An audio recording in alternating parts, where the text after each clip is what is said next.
సచివాలయంలో ఈ నెల 9న తెలంగాణ తల్లి విగ్రహ ఆవిష్కరణ కార్యక్రమం జరగనుంది. విగ్రహ ఆవిష్కరణ పనులు దాదాపుగా పూర్తయ్యాయి. స్వయంగా సీఎం రేవంత్ పలుమార్లు ఏర్పాట్లను పర్యవేక్షించారు.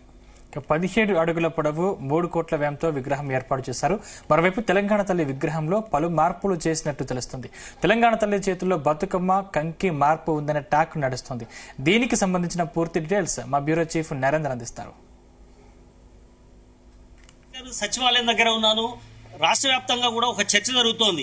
డిసెంబర్ 9 నాడు నెలకొల్పేటువంటి తెలంగాణ తల్లి విగ్రహం ఎలా ఉంటుంది, దాని రూపురేఖల సంగతి ఏంటి అని కూడా ఇప్పటికే పెద్ద ఎత్తున చర్చ జరుగుతుంది. ప్రస్తుతం నేను తెలంగాణ తల్లి విగ్రహం పక్కనే ఉన్నాను. ఈరోజు ఎర్లీ మార్నింగే తీసుకురావడం జరిగింది.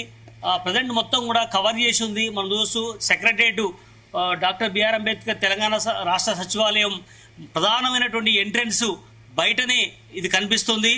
మొత్తం కూడా పరదాలు కట్టినటువంటి పరిస్థితి కనిపిస్తుంది. ప్రజెంట్ లోపల విగ్రహం ఉంది. దాదాపు 16-17 అడుగుల హైట్లో ఉన్నట్టు కూడా మనకు సమాచారం ఉంది.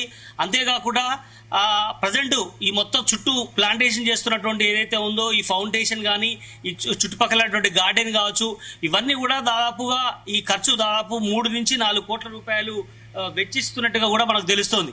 ఏదైనా కూడా కాంగ్రెస్ పార్టీ అధికారంలోకి వచ్చినప్పటి నుంచి కూడా పలు నిర్ణయాలు తీసుకోవడం జరిగింది. ముఖ్యమంత్రి రేవంత్ రెడ్డి ఇప్పటికే టీఎస్ స్థానంలో టీజీ నెలకొనడంతో పాటు అదేవిధంగా చాలా అంశాల్లో కూడా కొంత తన కంటూ ఒక మార్కు ఉండాలన్న నిర్ణయం తీసుకోవడం జరిగింది.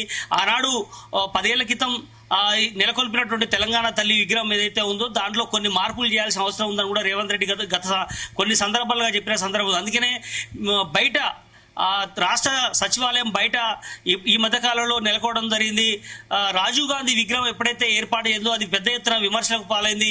దీంతో అక్కడ బయట కాదు మేము లోపల ఏర్పాటు చేయబోతున్నాము, మీరు ఇంతకాలం 10 ఏళ్ల పాటు బీఆర్ఎస్ పార్టీ ఉండి ఎందుకు లోపల నెలకొల్పలేకపోయింది అని కూడా రేవంత్ రెడ్డి పలు సందర్భాల్లో చెప్పిన సందర్భాలు మనం చూసాం.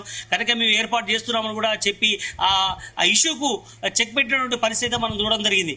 అయితే ప్రజెంట్ ఈ నెల డిసెంబర్ 9వ తేదీ నాడు తెలంగాణకు సంబంధించినటువంటి ఇష్యూ నేపథ్యంలో ఆ రోజు వీళ్ళు అధికారంలోకి వచ్చి కాంగ్రెస్ పార్టీ అధికారంలోకి వచ్చి ఏడాది పూర్తవుతున్న నేపథ్యంలో తెలంగాణ తల్లి విగ్రహాన్ని లాంఛనంగా ప్రారంభిస్తారు. సీఎం రేవంత్ రెడ్డితో పాటు మంత్రిమండలందరూ కూడా హాజరయ్యే అవకాశం ఉంది. అయితే దాని రూపురేఖలు ఎలా ఉండబోతున్నాయి అనేది ఒక పెద్ద ఇంట్రెస్ట్గా మారింది. కారణం ఏంటంటే గతంలో బీఆర్ఎస్ ప్రభుత్వం అధికారంలో వచ్చిన కొత్తలో రైట్ సైడ్లో మనం చూడొచ్చు బతుకమ్మ ఉంది, అదేవిధంగా లెఫ్ట్ సైడ్లో పూర్తిగా మొక్కజొన్న కంకి ఏర్పాటు చేసినటువంటి పరిస్థితి మనం చూసాం. అయితే ఇది కాదు, చాలా రకాలుగా మార్పులు చేయాల్సిన అవసరం ఉందని కూడా రాష్ట్ర ప్రభుత్వం ఆనాడు భావించింది.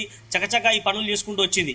అయితే ఇప్పటికే పలు కార్యక్రమాలు చేస్తున్నటువంటి రాష్ట్ర ప్రభుత్వం ఈ తెలంగాణ తల్లి విగ్రహంలో రూపురేఖలు ఏమైనా మార్చబోతున్నారా, అదేవిధంగా చేతిలో ఏమేమి ఉండబోతున్నాయి అనేది మాత్రం పెద్ద ఎత్తున సస్పెన్స్ నెలకొంది. దీని మీద కాసేపటి క్రితమే ముఖ్యమంత్రి రేవంత్ రెడ్డి వచ్చి స్వయంగా పరిశీలించి వెళ్లిపోయినటువంటి పరిస్థితి. ఇప్పటికే ఎక్కడైతే తయారు చేశారో ఆ తయారు చేసినటువంటి ప్రాంతానికి కూడా పలు సందర్భాల్లో ముఖ్యమంత్రి స్వయంగా వెళ్లారు. చాలా ప్రెస్టీజియస్ గా తీసుకున్నారు. ఏడాది ఉత్సవాలను ఘనంగా జరపబోతున్నటువంటి కాంగ్రెస్ ప్రభుత్వం ఇప్పటికే 7, 8, 9 తేదీల్లో రాష్ట్ర ప్రభుత్వం పెద్ద ఎత్తున ఈ ట్యాంక్ బండ్ ఏరియా కావచ్చు, సెక్రటరియట్ సరిహద్దులో పెద్ద ఎత్తున ఉత్సవాలు జరపబోతుంది. అదే అందులో భాగంగానే తెలంగాణ తల్లి విగ్రహం కూడా లాంఛనంగా ప్రారంభించే అవకాశం అయితే కనిపిస్తుంది. ఏదైనప్పుడు కూడా ఈ ఇష్యూ పెద్ద ఎత్తున మారిన నేపథ్యంలో ఇటు బీఆర్ఎస్ పార్టీకి అదేవిధంగా కాంగ్రెస్ ప్రభుత్వానికి మధ్యలో పెద్ద ఎత్తున ఇష్యూ జరుగుతున్న నేపథ్యంలో ఈ బొమ్మ ఏ రకంగా ఉండబోతుంది, ఏ రకంగా దర్శనం ఇవ్వబోతుంది అనేది అందరూ కూడా ఉత్కంఠగా ఎదురు చూస్తున్నటువంటి పరిస్థితి మనం చూస్తున్నాం. కెమెరా పర్సన్ కిషన్తో నరేందర్, జీ తెలుగు న్యూస్.